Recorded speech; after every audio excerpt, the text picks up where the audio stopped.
What's going on, everybody? I'm Coach Mike, and this is Strength Coach Thoughts Podcast, where I am discussing thoughts that I have as a strength coach. Nice and easy, nice and simple. We are off of the blog post. We are unscripted now. These are just free flowing thoughts that I have looking into the world of fitness, strength and conditioning, personal training, nutrition, anything related to that. So, as always, if you like these headbands that I wear, they are Vertical Athletics headbands. Use code Coach Mike, all one word, for 15% off your order. This is just the black one, just straight mono color black.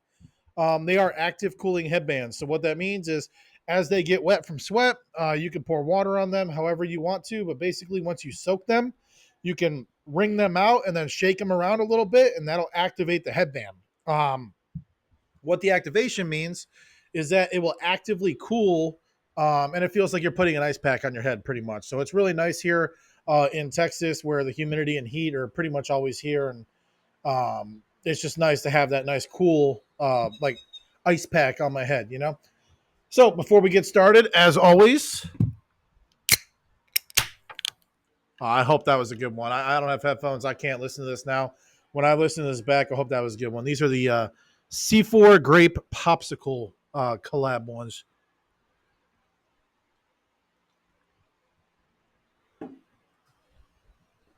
Cheers. So today's gonna be a little bit of a bitch session, I guess, a little rant. Not so much anything of. There's not gonna be any takeaways. There's not gonna be any learning points with this. However, it is something I feel needs to be addressed, and something that I feel is becoming a problem nowadays. And you'll understand what I mean as I get into this. But like I said, this is just going to be a free flow of thought now. It's going to be my thoughts on this, based on what I've seen, in the social medias, out there in the whatever of strength and conditioning. So what I'm talking about today is kind of the narrative around this. And to my international viewers, that I am surprised at how many I have. To my international viewers, this is going to be a mostly American problem. It's something that we're facing right now in America, to kind of try to keep up with the international scene. So I'm sorry this may not relate to you as much, but you may sympathize with what I'm saying here, and maybe share your input and ideas that you might have. But what I'm talking about is basically, I listen to a lot of podcasts.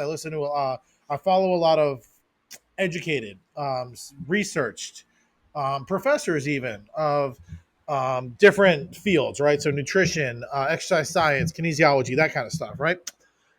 And 9 times out of 10, the podcasts I listen to are legitimate, credible people. And what I mean by that is we're talking about the actual science of things. We're not getting pseudoscience involved. We're not like bringing in grounding wellness people, like talking about anything that's not validated by research, basically. And I've talked in this podcast before about, has exercise science become too much science and too little exercise? My premise on that was we are using the data to guide our decisions a little bit too much as strength and conditioning coaches. We're looking at our whoop bands and like, oh, you got 7.3 hours of sleep last night, so we need to dial your training back today, where we know that's just nonsense. Or we're looking at, when the velocity falls off of rep 3 of a squat, okay, put the bar up. It's too heavy. Let's dial down, which is not the right answer. But what I'm saying is we're using that data instead of just doing good old fashioned lifting, and we're not seeing any benefit from it. We're not getting stronger. We're not getting more powerful. Some would say we're getting weaker and we're getting slower and we're getting less powerful than the good old days where we were just lifting, getting strong. We were building that base of strength. We were eliciting that power from that strength, and we were getting fast the whole time. This rant today, this kind of get off my chest, is kind of following a similar thought. Within these podcasts, especially in the nutrition sphere, I've seen a lot of registered dietitians that are professors, that are doctors of nutrition. They're credible people, basically just complaining about everything that, and I'm not saying everything RFK is doing is phenomenal. I'm not saying it's great, but they're complaining of the fact that we're at least getting the conversation started about health and wellness. The food dyes lately is the big one. There's been a lot of the nutrition dietitian people that I follow are complaining, saying, "Well, taking food dyes out of the food isn't going to solve the problem." And it's like you're absolutely correct. It's not going to solve the problem for those of us that are educated and those of us that are like in that world. We know that. Now, here's where my bitch session comes in. But so what? We are we've complained for so long that America just doesn't care about their health. They don't care about fitness. They don't care about their wellness. They do their 9 to 5. They go home. They eat McDonald's. They eat whatever crap they're eating. They barely work out, if at all. And now we're having the conversation at the national level of like, hey, we want to put health and wellness in the forefront. We want to focus on making people healthier. And now your responses are, well, there's a better, we don't like this. Is taking food dyes out of food going to be a bad thing? Is that going to make people more sick? Like, genuine question. To the dietitians that on these podcasts and these well-respected people, I understand that saying, oh, the food dyes isn't going to change anything. Okay, so why are we arguing about it? It is a step in the right direction of the conversation we're trying to have, and we are getting people talking about their health and wellness now in America.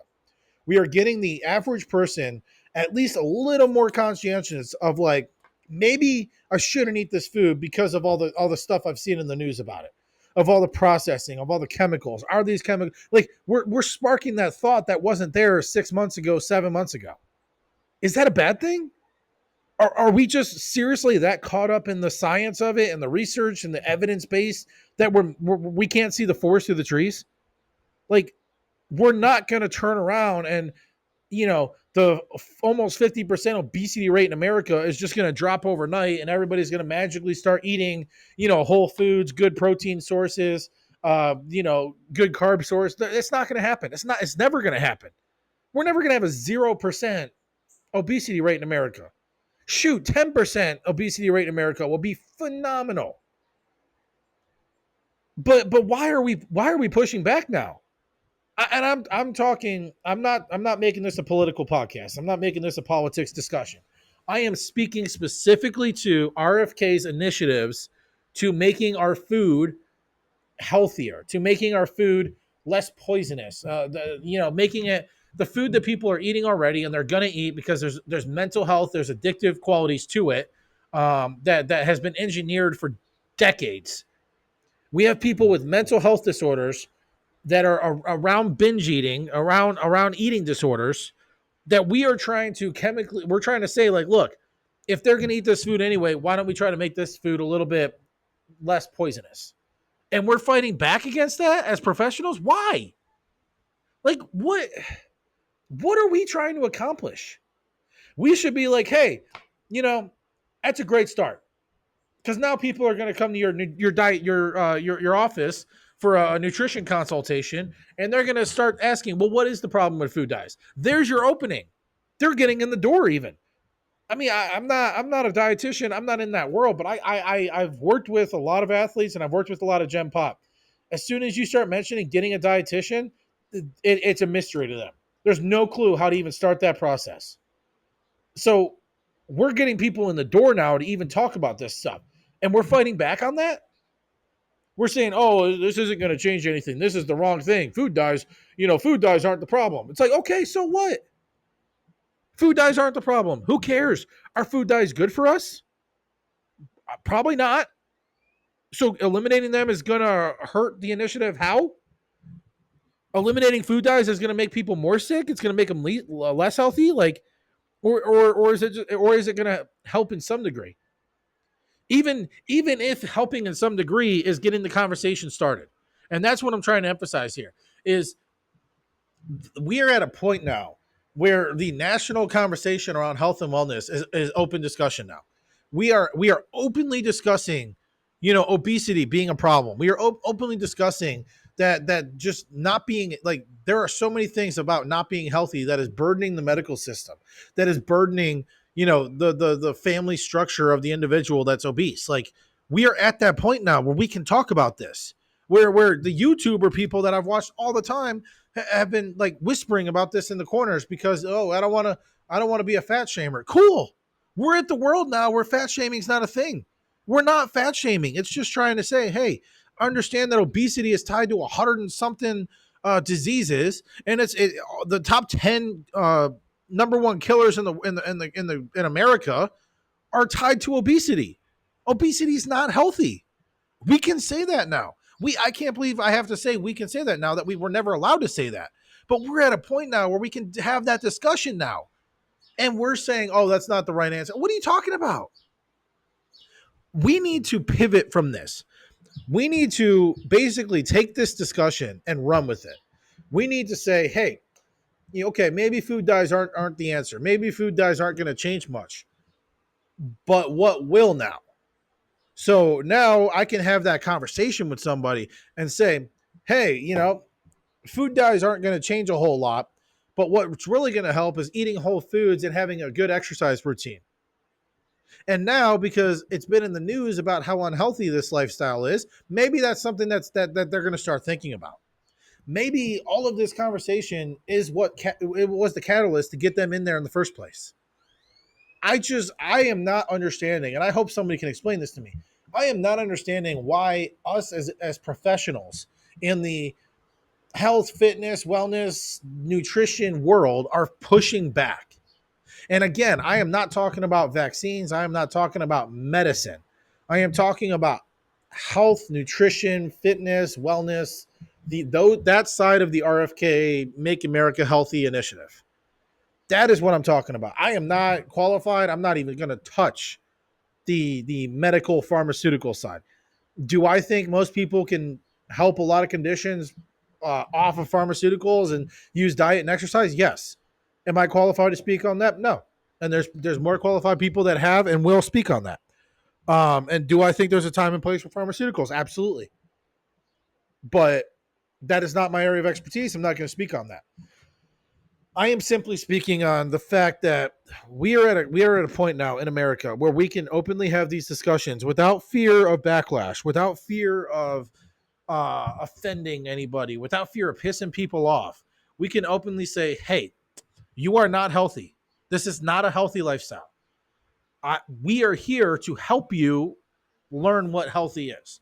We are here to help you navigate this." And that's what we need to capitalize on.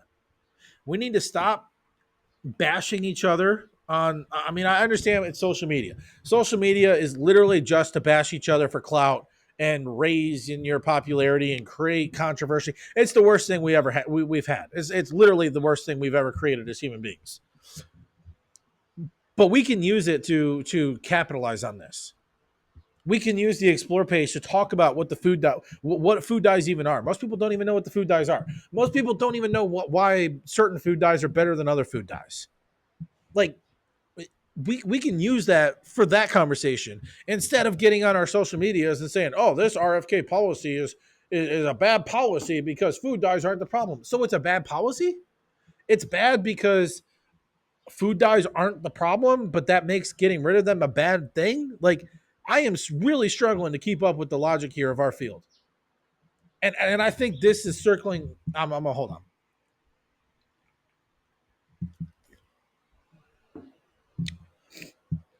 And I think this is a symptom of the larger problem, or this is the problem of our field as health, fitness, wellness. I understand registered dietitians are an established medical practice. However, everybody I've worked with, it's not it's not respected within medicine. And fitness professionals, whether personal training, I know the ACSM has a big congressional push to make fitness professionals integrated into the medical model, which is still mind blowing that fitness is not part of medicine. I mean, exercise is medicine, movement is medicine. I mean, and we're neglecting that whole realm. But again, that could be a whole different podcast. But um, we are. This is a problem of why our field isn't taken seriously. Everybody wants to talk about. Let me speak on strength and conditioning. Right, we want to talk about licensure and how to professionalized strength and conditioning. So it's not just anybody can take the exam and be a strength coach. We want to talk. ACSM is talking about getting insurance reimbursement for working with a fitness professional, but then doing that will require a certain level of expertise, which then knocks out 90% of your personal trainers in the big box gyms that are 18-year-old kids with a cert. Like it's we don't have the right answer, and we're struggling to find the right answer because we don't know what we want to do. We don't have an identity as fitness professionals. We don't have identities between strength and conditioning or personal training or whatever. It's all interchangeable, which is good because as a strength coach, as a personal trainer, as a fitness person, as a fitness expert, you should be a biomechanics movement expert. You should be able to, and this is why I advocate for Olympic sports so much. Football is fucking easy. American football is so easy. You get them strong, you elicit that, you use that base of strength to elicit power, and then you have them run every now and then and do some change of direction work. You got it. You're done. Yeah, that's football. It's simple. You manage energy systems. It's the easiest sport you can coach. In America, it's the most desirable sport for a strength coach because it's fun, it's energetic, but it's so easy. Olympic sports, on the other hand, take me. I played football my whole life. I grew up in football. I played football. I coached strength. I was a strength coach for football, and then I started in the Olympic world. I played basketball. I played baseball a little bit. Like I had a little background in that stuff. Never did swimming. Never heard of like field hockey and stuff. But that's fine because as a certified strength and conditioning specialist, having taken undergrad in exercise science, master's in exercise science, finishing my doctorate in kinesiology, like whatever you want to call them. I am not a football strength and conditioning coach. I am a strength and conditioning coach that worked with football. And that's important because you need to understand if you're a strength and conditioning coach, you understand how the body works. You understand what the needs analysis is for the sport you're working with. And that's why I push Olympic sports because you may work with a ton of sports. You may work with the tennis team and the volleyball team, and there's two very different sports. And you need to understand the needs for those sports and then how to elicit those responses out of your athletes and how to train for those responses. So you become a better coach by working Olympic side because you are exposed to more movement patterns. You're exposed to different, adaptations that you need to create. There's different seasons. Track and field is half of a year, where football is like 3 months, 4 months maybe. Where track and field, you have indoor season going into outdoor season, or depending on where you live. But you have fall season going into spring. Like it's almost nonstop for some track and field. Then you have invitationals, you have tournaments. So how do you develop somebody in track and field who's competing year round? That's what you learn on the Olympic side. But anyway, I'm on a whole nother. This is a whole nother podcast episode. But what I'm getting at is strength and conditioning coaches, fitness professionals. I mean, personal trainers are dealing with everybody. They have they are the frontline defense or they're the frontline view to general population. Most people have not worked with a strength and conditioning coach. If you didn't play college athletics, there's a small chance you had a strength coach in high school. It's not a popular thing right now. It's growing. I mean, we are trying to grow it, but it's just not popular. So when somebody wants to lose weight or get back in shape or something after 20 years, they're going to go find a gym and talk to a personal trainer. So the personal trainers are dealing with everybody. They're dealing with obesity. They're dealing with people with injuries. They're dealing with, I can only get in the gym one day a week. How do we make this work? Like they're dealing with everybody. Where at least strength and conditioning coaches, we're specialized. We have our populations we're working with, but even still, it's a controlled environment in strength and conditioning. We're working with athletes that have to be in the weight room. They have to do these certain things to play their sport. So in some regards, it's easier to work with, but we are like strength coaches judged more on the performance of the team than a personal trainer is judged on the results they get. So it's all that to say is yes, we should be a legitimized medical field, if you want to call it that, because we are eliciting change in the human body. Where we shoot ourselves in the foot is the topic of this podcast, is by seeing health and wellness initiatives come from the top, come from national level, and good initiatives too. I'm not a dietitian. I don't claim to be. I have a nutrition certification, and I've taken a couple classes in my undergrad, master's, and doctorate. So I'm not a dietitian by any means. I don't understand the chemistry of a lot of it. I understand biochemistry to the point that I need to understand it. But what I'm getting, I do understand people, and I understand teaching people, and I understand connecting with people and getting their goals and keeping them on track for that. And what I'm seeing is just we're shooting ourselves in the foot. When RFK says, "Hey, here's this initiative I want to do, food dyes, for example." I'm going to stick with that. We want to get food dyes out of these foods. And then us as a fitness community turns around and starts talking about how bad of an idea that is because that's not solving the underlying problem. Well, no shit. I mean, we it's the health and wellness problem in America is so complex.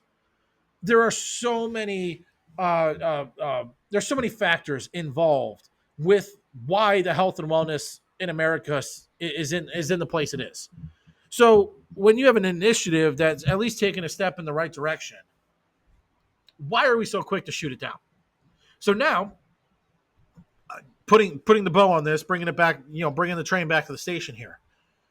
We are trying to be a legitimized field in the medical eyes. That's kind of the goal. I know the ACSM is literally like in Congress advocating for fitness professionals to be medical professionals at whatever degree they're looking at. But we are advocating for that. Don't you think that our best case to be even viewed respectfully in the medical field is to maybe agree with them? Because unless it's going to harm somebody, we can't really get much worse. I mean, we can. No, it can always get worse. I don't want to say that. But we are in a position where, like, again, sticking with the food dyes example, is that really the hill we want to die on?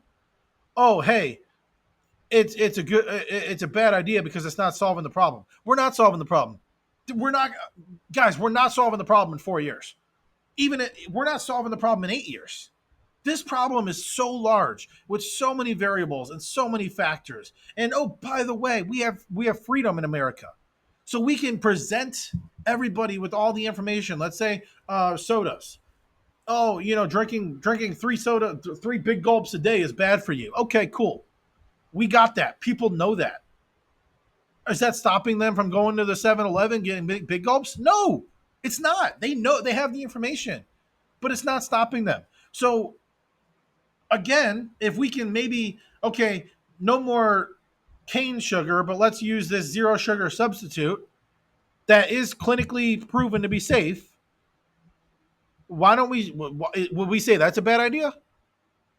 So now they can still get the sweetness of the sugar they want, or the sweetness of the soda they want, but we're keeping we're making it healthier by getting rid of the or just cut the sugar amount in half. I mean, I'm not saying sugar is bad. I'm saying, why don't we, like, if we want to limit the junk food, well, then wouldn't the first step be, if that's all they can access? Let's talk about food deserts.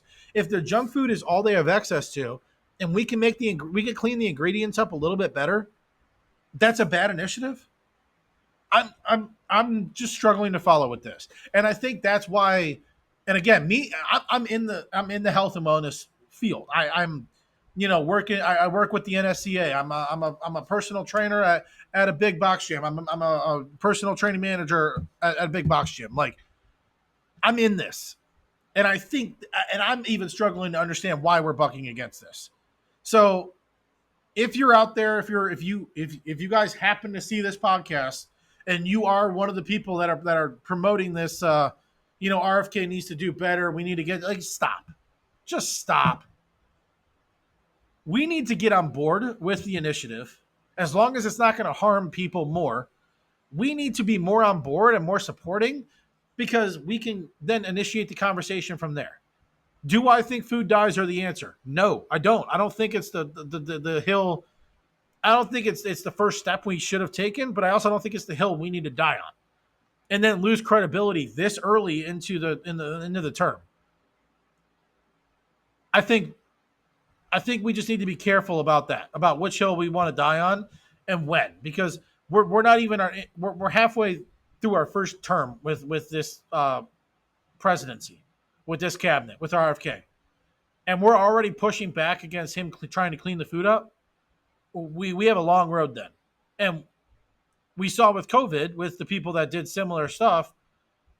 Even though a lot of them were right, it lost all credibility, and now we're stuck in a science denying post of COVID apocalyptic world now, where people don't want care about the science. They don't want to listen to the science because during COVID it was trust the science, and the science was all wrong. It was all lies.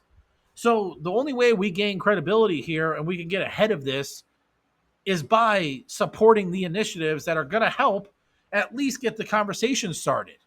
And that's all we need. We are at a point where we can have the conversations now. We're having the conversations at a national level. It's in the news more often. It's on social media more. It's okay to talk about, hey, I'm obese and I need help now. It's okay. People are recognizing they're obese and they need help. The last thing we need to do is say, oh, well, like food dyes aren't a problem. It's like, shut up. Again, the food dyes is just an example. But if it's not going to harm anybody anymore, why are we pushing against it? We should welcome any change that's positive that we are getting with the administrations, and it's a step in the right direction. It's at least opening the door for the conversation. I'm just not following why it's such a problem. And again, I think this is going back to the too much science, too little exercise. We're getting so scientific about what the right answer is. We're getting so scientific about, well, does this really, like, does this food dye thing, is this going to be the difference? It's like, let's take a step back. Is it going to be the problem? Is eliminating food dye is going to cause a problem? Like, maybe I'm not aware of this, but I haven't seen a good argument that it will. So if we're getting so lost in the weeds of like, hey, the science says this and this and this, but we're not even taking the first step, it's paralysis by analysis. The food dye example is only there because that's the latest one, and that has been the most controversial one I've seen across social media. And I think it is paralysis by analysis, because when you're pushed and you say like, okay, what is your first step? Oh, well, I don't know. I'm not in that position. Well, then, okay, so you have people in impossible positions trying to make change for the better, and you're like, either get in the arena or watch. Like, I mean, you're either in the arena or you're a spectator. And if you're not willing to get in the arena, stay a spectator. I'm Coach Mike. This is Strength Coach Thoughts podcast. I'll see you guys next week.